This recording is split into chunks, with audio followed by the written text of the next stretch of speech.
Dr. Amaniel Haile, head of Tigray Regional Health Bureau, said significant amount of health supplies has entered Tigray following the peace agreement in South Africa, despite the late beginning, and he called for unfettered access to satisfy the desperate needs on the ground.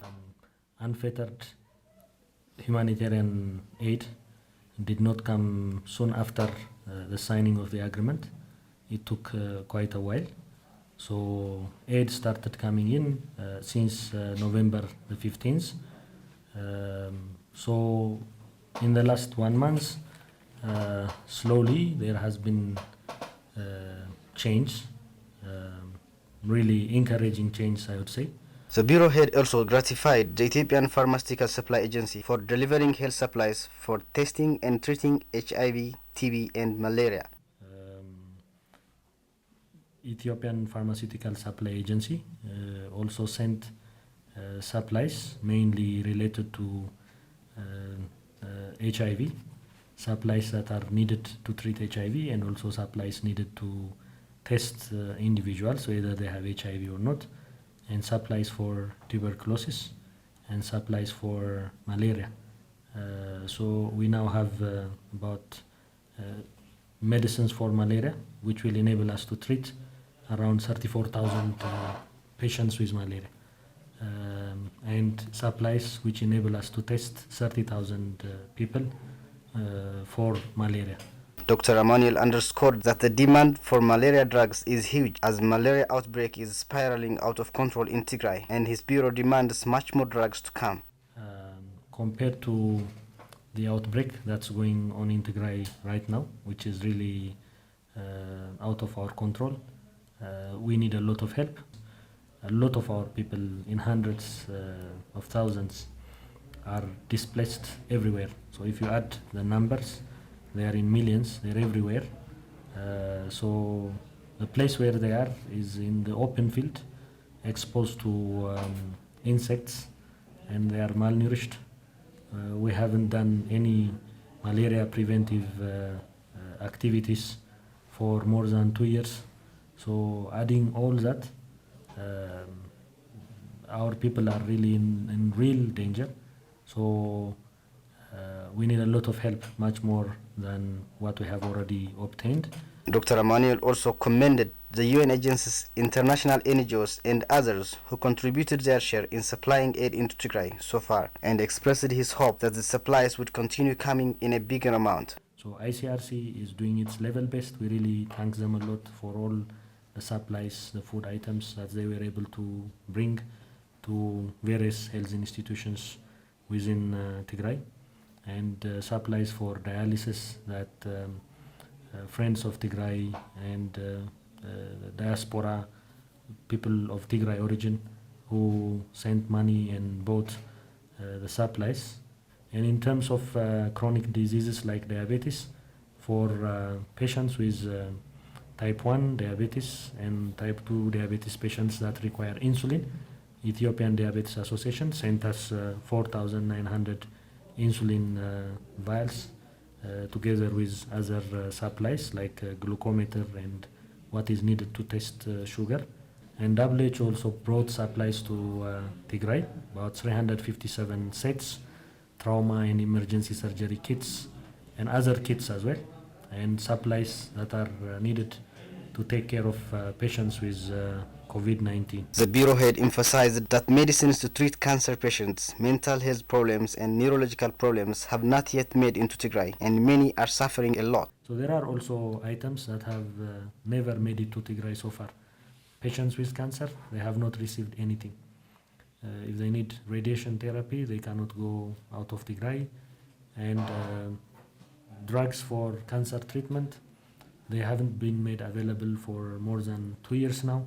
So you can imagine the suffering, the pain that those brothers and sisters, mothers and fathers, children are going through.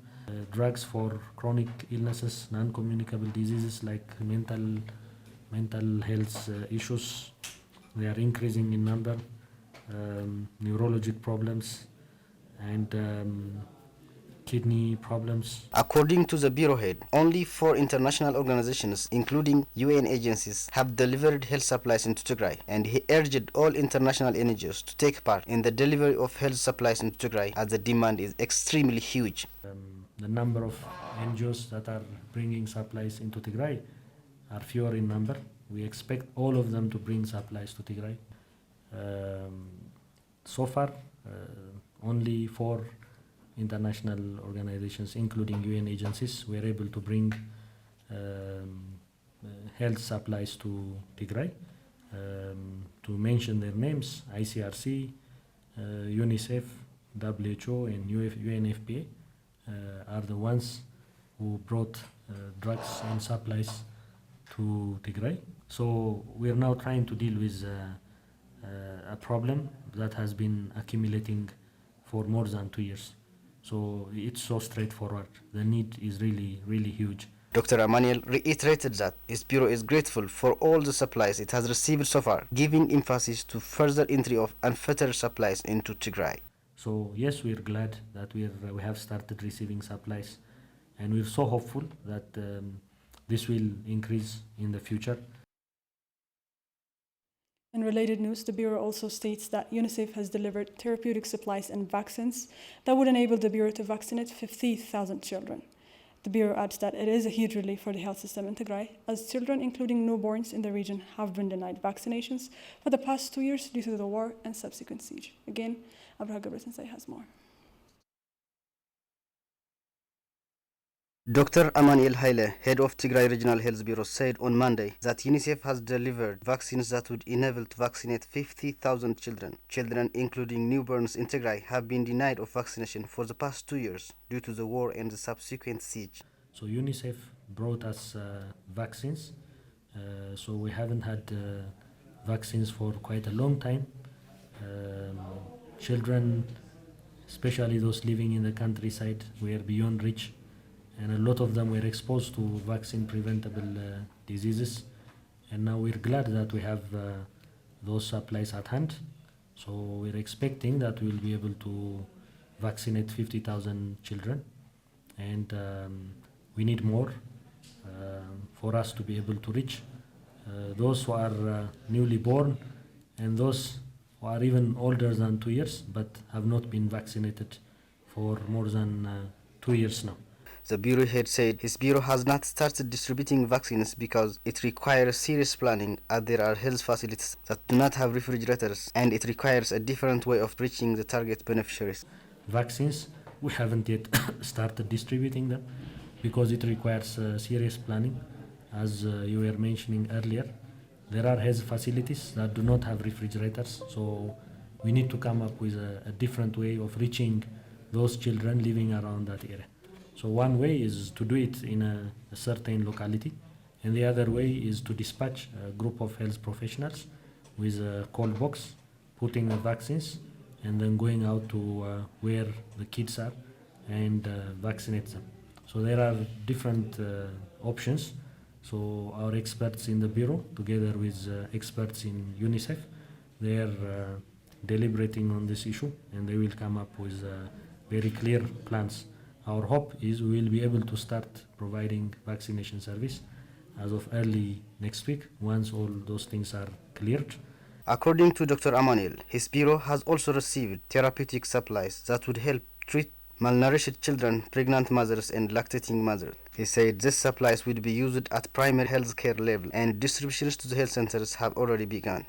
And we also received supplies that we can use to treat children, pregnant mothers, and lactating mothers with malnutrition. And UNICEF also brought supplies that can be used at a primary healthcare level. So they have already started distributing those items.